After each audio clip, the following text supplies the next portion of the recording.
Welcome to H J study में आप सभी का स्वागत है। मैं आपके लिए एक बहुत ही महत्वपूर्ण और important topic introduction of science लेके आया हूँ। आज हम लोग साइंस के ऊपर डिस्कस करेंगे। साइंस हम लोग क्यों पढ़ते हैं, साइंस जो वर्ड है कहाँ से आया है, साइंस का कितना ब्रांच है और क्या क्या रोल है हमारे लाइफ में। आज हम लोग पूरे क्लास में introduction of science, the basic introduction of science के ऊपर डिस्कस करेंगे। चलो स्टार्ट करते हैं। साइंस जो है एक लैटिन वर्ड साइंसिया से लिया गया है, जिसका मीनिंग होता है टू नो या नॉलेज। एंशियंट टाइम में लोग यही समझते थे, अगर कोई भी चीज़ खोज लेते थे या कोई भी चीज़ डिस्कवर कर लेते या इन्वेंशन कर लेते थे तो वो लोग उस चीज़ को साइंस बोलते थे पुराने ज़माने में, या वो उस चीज़ को जान लिया। यानी साइंस जो है एक लैटिन वर्ड साइंसिया से आया है, जिसका मीनिंग होता है कुछ जानना, टू नो या knowledge. The word science derive from Latin word scientia which means to know या नॉलेज। साइंस का 3 इम्पोर्टेंट ब्रांच है: biological science, physical science, earth science. हम लोग हर एक के बारे में पढ़ेंगे अभी। बायोलॉजिकल साइंस का कितना भाग है, कितना पार्ट्स है, बायोलॉजिकल साइंस हम लोग क्यों पढ़ते हैं, क्या रोल है हमारे लाइफ में, फिजिकल साइंस का क्या रोल है, फिजिकल साइंस किसे कहते हैं, फिजिकल साइंस का कितना ब्रांच है, अर्थ साइंस क्या है, अर्थ साइंस का कितना ब्रांच है। साइंस जो है, साइंस मीन्स मॉडर्न डेफिनेशन के according science is a systematic knowledge which is gained by या obtained by observation and experiment। Modern definition के अकॉर्डिंग साइंस को हम लोग ऐसे ही डिफाइन कर सकते हैं। यानी साइंस एक सिस्टमैटिक नॉलेज है जो ऑब्जर्वेशन और एक्सपेरिमेंट से हमें गेन होता है या ऑब्टेन होता है या प्राप्त होता है या हासिल होता है। साइंस जो है, जो उसका स्टडी करता है उसे साइंटिस्ट कहते हैं। और साइंस एक वे है थिंकिंग का, कोई भी चीज़ को सोचने का एक बहुत बड़ा जरिया है।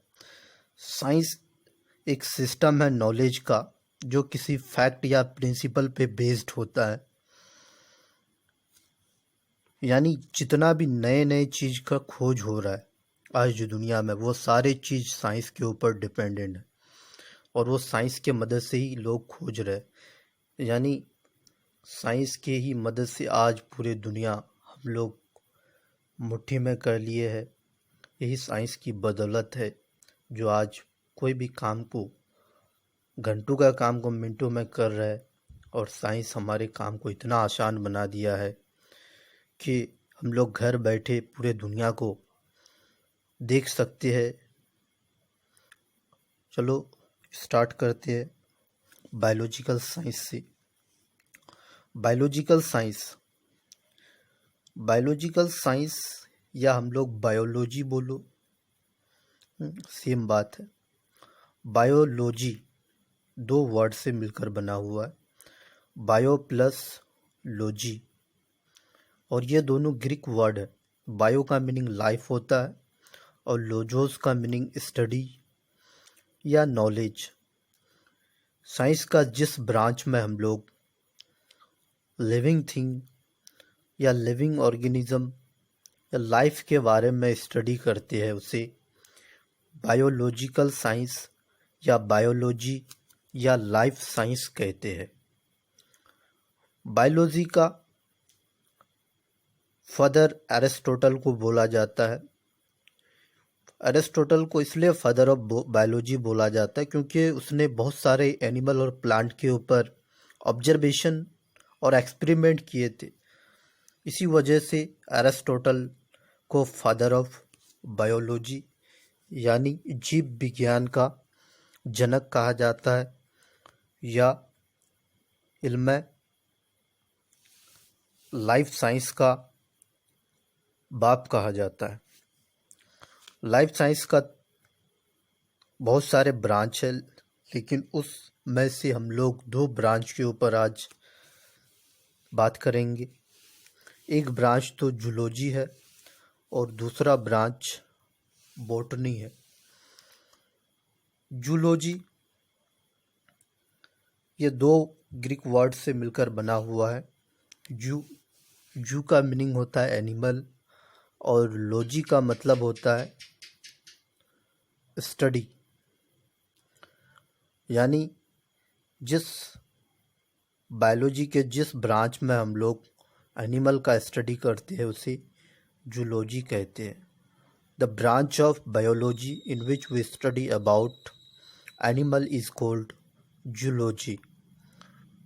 The father of zoology is Aristotle. Aristotle को ही फादर ऑफ जूलॉजी कहा जाता है। बायोलॉजी का भी फादर है और जूलॉजी का भी फादर एरिस्टोटल को ही कहा जाता है।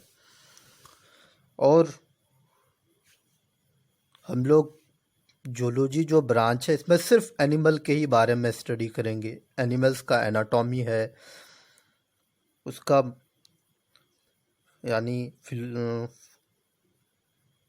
साइकोलॉजी है या फिजियोलॉजी है या मॉर्फोलॉजी है, जो भी है हम लोग जूलॉजी में एनाटॉमी और फिजियोलॉजी के बारे में डिस्कस करेंगे, किसी भी एनिमल के बारे में। इसके बाद बायोलॉजी का जो दूसरा ब्रांच है वो बॉटनी है। बॉटनी भी ग्रीक वर्ड बास्किन से लिया गया है, जिसका मीनिंग बार्क ऑफ ट्री या प्लांट भी बोल सकते हैं हम लोग। तो simply we can define the branch of biology in which we study about plant is called botany. अगर बॉटनी का बात फादर ऑफ बॉटनी का बात किया जाए, फादर ऑफ बॉटनी किसे कहा जाता है, तो हम लोग जानते हैं फादर ऑफ बॉटनी थियोफ्रेटस को कहते हैं। Theophrastus is called father of botany. इल्म हयातियात का फादर थियोफ्रेटस को कहा जाता है। और भी ब्रांच है बायोलॉजी के, माइक्रोबायोलॉजी है, जिसमें हम लोग माइक्रो ऑर्गेनिज्म के बारे में स्टडी करते हैं। एंटोनी वेन लीवनहॉक माइक्रोबायोलॉजी का खोज किया। उसी तरह इकोलॉजी है, उसी तरह कार्डियोलॉजी है, निफ्रोलॉजी है, साइटोलॉजी है, हिस्टोलॉजी है, न्यूरोलॉजी है, और भी बहुत सारे बायोलॉजी के ब्रांच है। नेक्स्ट क्लास में हम लोग ऑल बायोलॉजी का ब्रांच के ऊपर डिस्कस करेंगे। ये जो बायोलॉजी वर्ड है इसका खोज सबसे पहले, ये जो बायोलॉजी वर्ड सबसे पहले दिया था उस साइंटिस्ट का नाम है जेन बैप्टिस्ट डी लेमार्क और ट्रीवेनस। ये दोनों साइंटिस्ट, दोनों बायोलॉजिस्ट थे। 1801 में 1801 में बायोलॉजी शब्द का प्रयोग सबसे पहला किया था, इस्तेमाल किया था। और बायोलॉजी वर्ड्स को लेमार्क ने और ट्रीवेनस ने मिलकर 1801 में दिया था। उसी तरह से साइंस का जो दूसरा ब्रांच है फिजिकल साइंस, फिजिकल साइंस को भी दो हिस्सों में बांटा गया है, फिजिक्स एंड केमिस्ट्री। यानी नॉन लिविंग साइंस भी, इसको नेचुरल साइंस भी बोल सकते हैं हम लोग, फिजिक्स एंड केमिस्ट्री। तो फिजिक्स क्या है? फिजिक्स भी, ये जो वर्ड है ये ग्रीक वर्ड फ्यूसिस से आया है, जिसका मीनिंग होता है नेचर या नेचुरल फेनोमेना। तो फिजिक्स साइंस का वह ब्रांच है जिसमें हम लोग नेचर या नेचुरल फेनोमेना के ऊपर डिस्कस करते हैं, उसे फिजिक्स कहते हैं। The branch of science in which we study about nature and natural phenomena. जितना भी चीज़ है साइंस का मीनिंग ही होता है ऑब्जर्वेशन एंड एक्सपेरिमेंट। तो कोई भी जो लॉ बनता है वो चार चीज़ से होकर के गुजरता है। सबसे पहला तो ऑब्जर्वेशन करना पड़ता है। अगर कोई भी साइंटिस्ट कोई चीज़ को खोज करता है तो सबसे पहला वो ऑब्जर्व करता है। ऑब्जर्व करने के बाद वो हाइपोथेसिस में पहुंचता है। फिर हाइपोथेसिस के बाद वो थ्योरी लिखता है कि हमने जो भी चीज़ ऑब्जर्व किया, ऑब्जर्व करने के बाद हाइपोथेटिकल किया, हाइपोथेटिकल के बाद उसका थ्योरी लिखता है, कैलकुलेशन करता है कितना जो जो चीज़ सोचा हर एक चीज़ का कैलकुलेट होता है, उसके बाद लास्ट में जाकर के एक्सपेरिमेंट किया जाता है कि मैंने जो भी चीज़ ऑब्जर्व किया, ऑब्जर्व करने के बाद हाइपोथेसिस किया, हाइपोथेसिस के बाद थ्योरी भी लिखा, और थ्योरी लिखने के बाद उस चीज़ को एक्सपेरिमेंट के थ्रू प्रूव किया जाता है, उसे ही साइंस कहते हैं। या थ्योरी तक बहुत सारे हम लोग देखते हैं, केमिस्ट्री भी पढ़ते हैं, साइंस भी पढ़ते हैं। लो यानी न्यूटन्स लो, ग्रेविटेशनल लो, उसी तरह से फोटो इलेक्ट्रिक इफेक्ट, उसी तरह से यानी अल्बर्ट आइंस्टीन जो थ्योरी दिए है, बहुत सारे थ्योरी ऑफ रिलेटिविटी दिए हैं, ये थ्योरी तक ही महदूद है। केमिस्ट्री में जैसे एवोगाड्रो हाइपोथेसिस यहाँ तक महदूद है। ये सारे यानी जब लो बन जाएगा तो ये 4 स्टेप से होकर के इसे गुजरना पड़ता है, तब जाकर के साइंस में लो बन जाता है। तो साइंस का जो ब्रांच फिजिक्स था, तो फिजिकल वर्ल्ड, जितना भी फिजिकल वर्ल्ड है, फिजिकल वर्ल्ड जो हमारे चारों तरफ नज़र आ रहा है, उसी चीज़ का स्टडी को हम फिजिक्स बोल सकते हैं। उसके बाद जो है केमिस्ट्री, फिजिकल साइंस का दूसरा ब्रांच केमिस्ट्री। केमिस्ट्री वर्ड केमिया से आया, जिसका मीनिंग होता है केमिकल या केमिकल से रिलेटेड। तो केमिस्ट्री में हम लोग क्या डिस्कस करते हैं, जैसे फिजिकल वर्ल्ड है, ये फिजिकल वर्ल्ड किस किस कंपोनेंट या क्या मैटर से मिलकर बना है, इसका स्ट्रक्चर कैसा है, उसका कंपोजिशन कैसा है, ये सारी चीज़ों में डिस्कस करता है। उसी ब्रांच को केमिस्ट्री कहते हैं। केमिस्ट्री का डेफिनेशन हम लोग ऐसे कर सकते हैं, डिफाइन ऐसे कर सकते हैं, the branch of science in which we study about the structure of matter, properties, composition या chemical reaction and equation, atoms से रिलेटेड, एनर्जी से रिलेटेड, सारे चीज़ को मिलाकर के हम लोग केमिस्ट्री बोल सकते हैं। Science of matter and energy is called chemistry simply.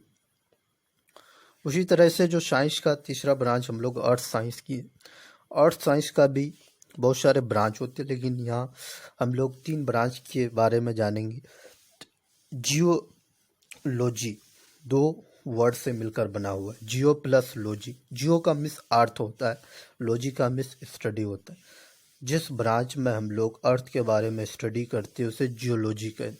उसी तरह से मेट्रियोलॉजी होता है, मेट्रोइड्स, एस्ट्रॉइड्स, इसी तरह से जितना भी स्टार है, प्लैनेट्स है, तो जिस ब्रांच में हम लोग स्टडी करते हैं उसे एस्ट्रोनॉमी कहते हैं।